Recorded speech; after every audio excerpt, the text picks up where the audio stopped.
통해서 압박하는 자의 상징인 이스라엘을 제거한다. 이게 헌법에 나와 있어요.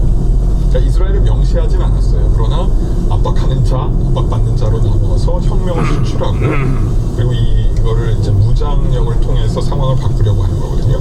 이스라엘은 그거를 자기들에 대한 안보 위기로 인식하고 있죠.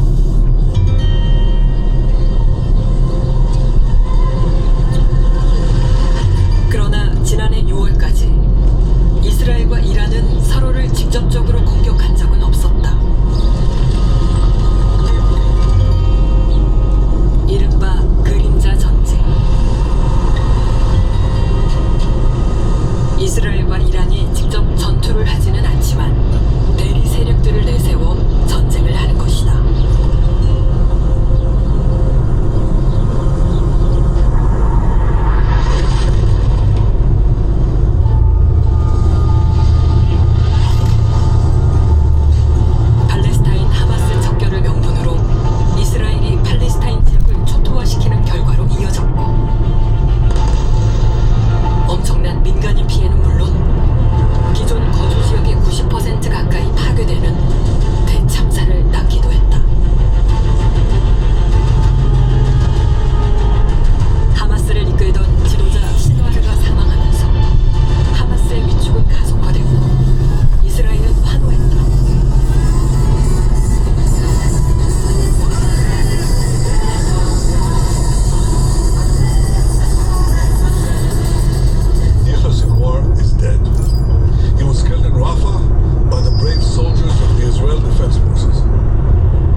전쟁이 일어났을 때 그 전쟁이 시작된 그 배경에 대한 책임, 그게 대한 불을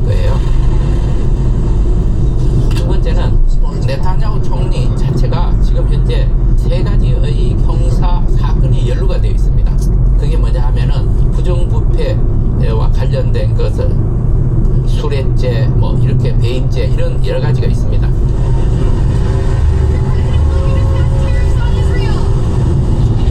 그리고 네타냐후에겐 든든한 지원군이 있었다.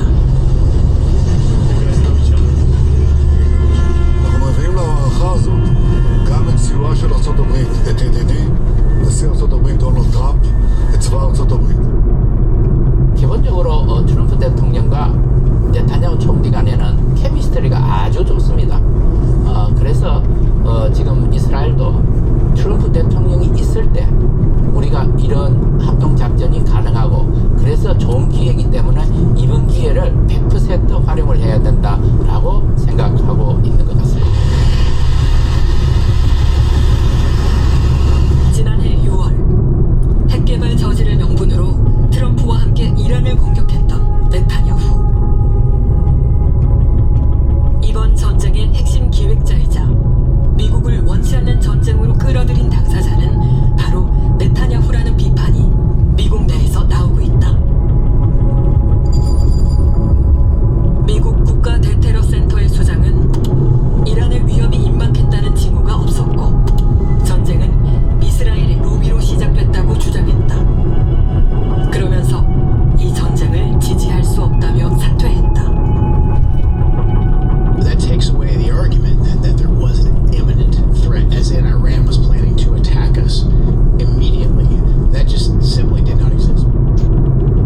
네타냐후의 설득의 프레임이, 설득의 메시지가 트럼프의 귀에다가 속삭였던 그 메시지가 트럼프를 정확하게 이해한 속에서의 메시지였다라는 평들이 좀 나오고 있습니다.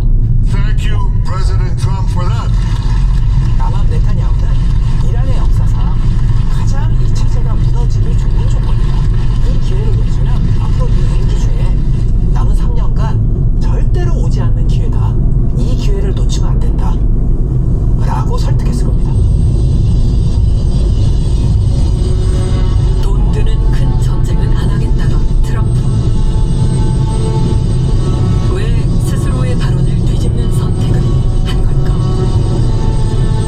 어쩌면 지금 이란을 무너뜨린다면 그리고 베네수엘라처럼 된다면 자기는 미국 대통령으로서는 굉장히 중요한 업적을 남길 수 있다는 생각을 했던 것 같고 이 지점에서 저는 이스라엘 역할이 굉장히 중요했다고 생각해요. 그래서 40초 만에 40명의 지도부를 날릴 수 있는 정확한 그 정보와 그 타격할 수 있는 목표를 제시를 하니까 사실은 미국도 거기에 동의한 그런 부분이 있지 않나.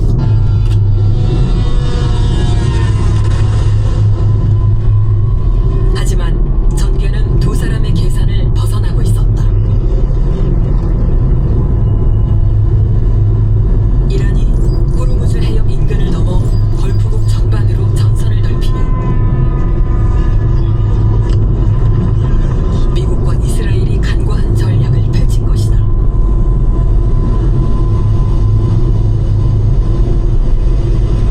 이란은 이번 전쟁의 전선을 확대시키려 하고 있습니다. 그래서 단순히 미국, 이스라엘 대 이란의 전쟁이 아니라 미국과 이스라엘을 중심으로 하는 친미, 친 이스라엘 질서와 이에 맞서는 반미, 반 이스라엘 저항 세력으로서 규정하고 있고요. 이러한 목적은 이스라엘의 반감을 가지고 있는 중동 지역 내에 무슬림들과 연대하기 위한 그런 정치적인 포석을 담고 있는 것이고요. 더 나아가서 이란은 이 전쟁을 지역적 차원에서 국제적 차원으로 보다 더 확대하려고 하고 있습니다. 그리고 이란에는 이런 전략을 가능하게 할 결정적인 무기가 있었다.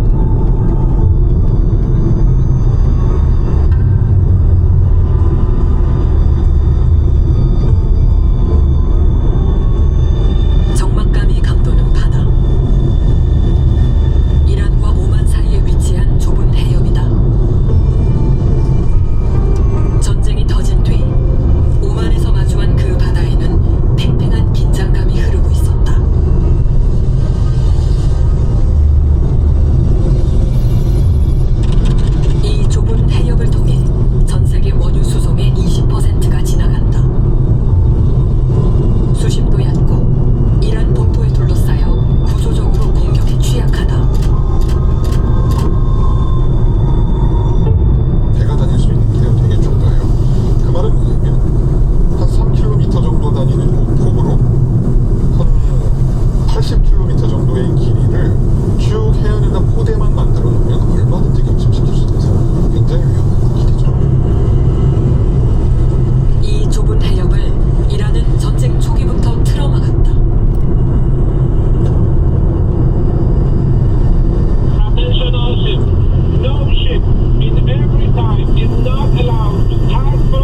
이걸 이제 따져봤을 거예요. 그래서 지금 현재 남아있는 게 뭐냐 하면은 미사일, 드론, 그리고 호르무즈 해역 이 격으로 이제 귀착이 된 겁니다. 따라서 이란으로서는 이걸 놓치고 싶지 않은 겁니다.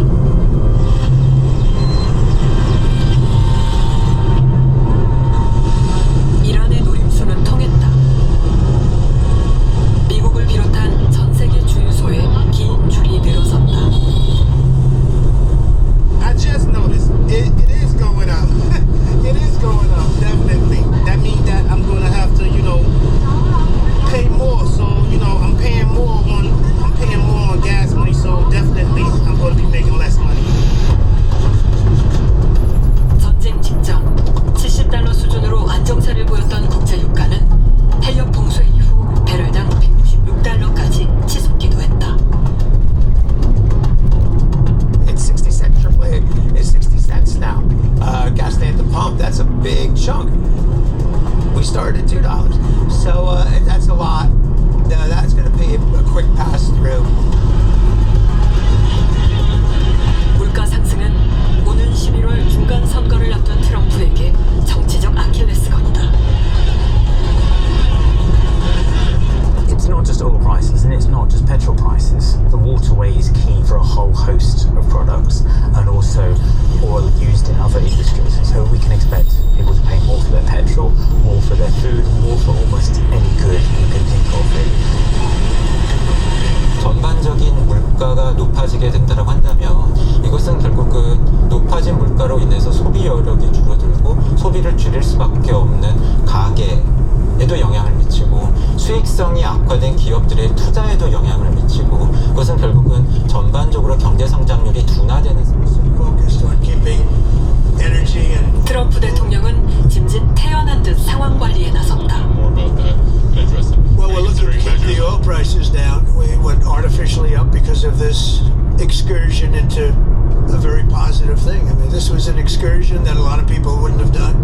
I knew oil prices would go up if I did this, and they've gone up probably less than I thought they'd go up. 하지만 이후 행보는 달랐다. 치솟는 유가를 잡기 위해 제재 대상이던 러시아산 석유 구매까지 한시적으로 허용하며 진화에 나섰다.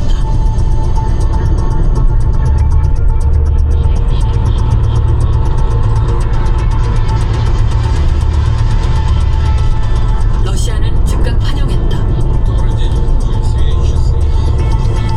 Если европейские компании, европейские покупатели вдруг решат переориентироваться и обеспечат нам долгосрочную, устойчивую совместную работу, лишенную политической конъюнктуры, избавленную от политической конъюнктуры. Пожалуйста, мы же никогда не отказывались. 해역 봉쇄의 파괴력을 확인한 이란은 기뢰 설치까지 언급하며 위협의 수위를 높였다. 바다의 지뢰로 불리는 기뢰.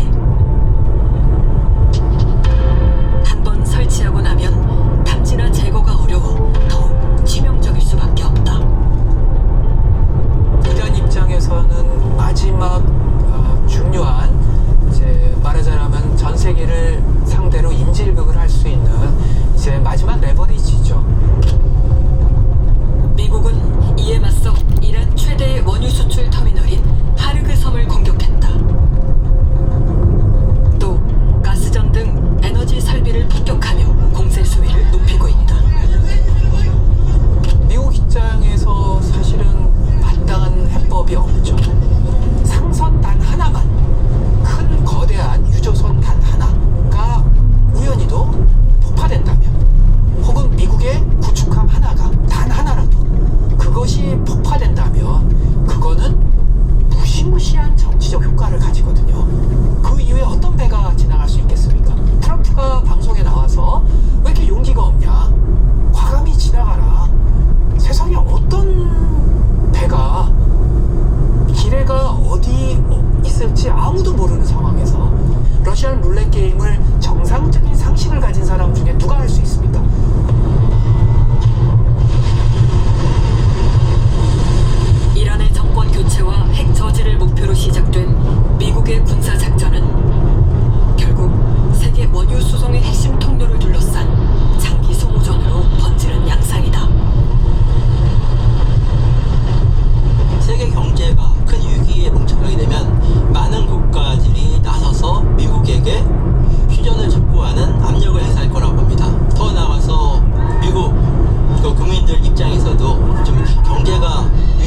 성적 재편을 위한 전쟁이란 점에서 특이점이 있습니다. 그런데 특정 시기에 갑자기 늘어나는 단어가 있었다.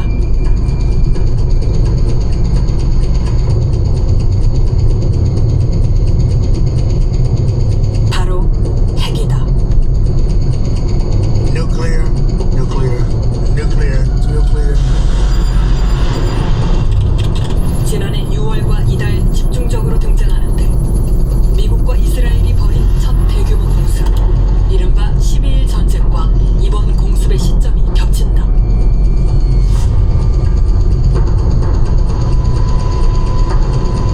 트럼프가 공습의 명분으로 내세운 것도 바로 이 핵 문제였다.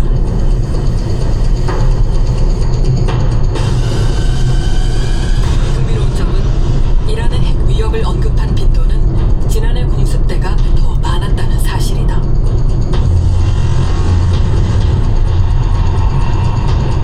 작년 6월에 미드나잇 해머라고 하는 이름의 작전명으로 미국 본토에서 비행적 폭격기가 이란까지 날아가서 GBU-57이라고 하는 원커버스터로 나탄지 포르제 이스파한 그 핵시설을 무력화했다고 발표를 했거든요.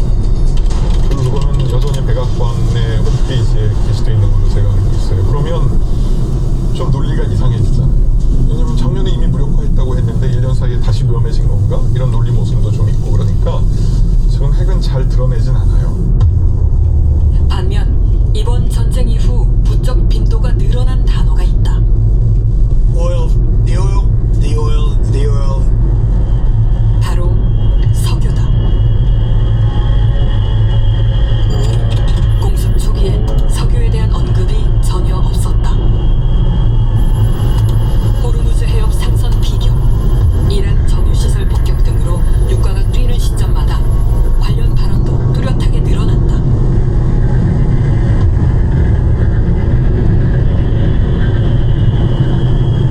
어느 순간 핵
a little incursion, and you said it is in war. So which one is it?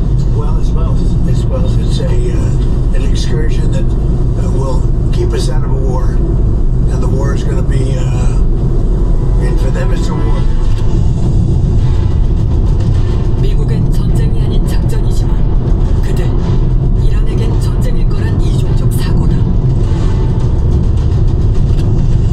그 선택이 가져올 파장은 어디까지 예측이 됐을까? 사실은 건드려선 안 될 판도라의 상자를 열었다라는 게 가장 합리적 추론이라고 생각을 합니다. 그래서 이 전쟁은 매우 이상한 전쟁이고요. 과거 역대 어떤 대통령도 이렇게 맹동주의적인 행동을 하지 않았을, 심지어 조지 W. 부시의 이라크 전쟁보다 더 위험한 전쟁입니다. 그래서 합리적 추론은 이번 전쟁의 어떤 손익분기점을 생각해 봤을 때 트럼프는 사실은 위험한 도박을 했다. 트럼프의 버튼. And we won. Let me say, we won. You know, you never like to say too early you won. We won. We won the bet. In the first hour, it was over. 네타냐후의 계산. ושילוב הכוחות הזה מאפשר לנו לעשות את מה שאני מייחל לעשות כבר 40 שנה. להכות את משטר הטרור שוק על ירך. 순교자가 된 하메네이. رئیس جمهور آمریکا که ارتش ما قوی ترین ارتش دنیاست.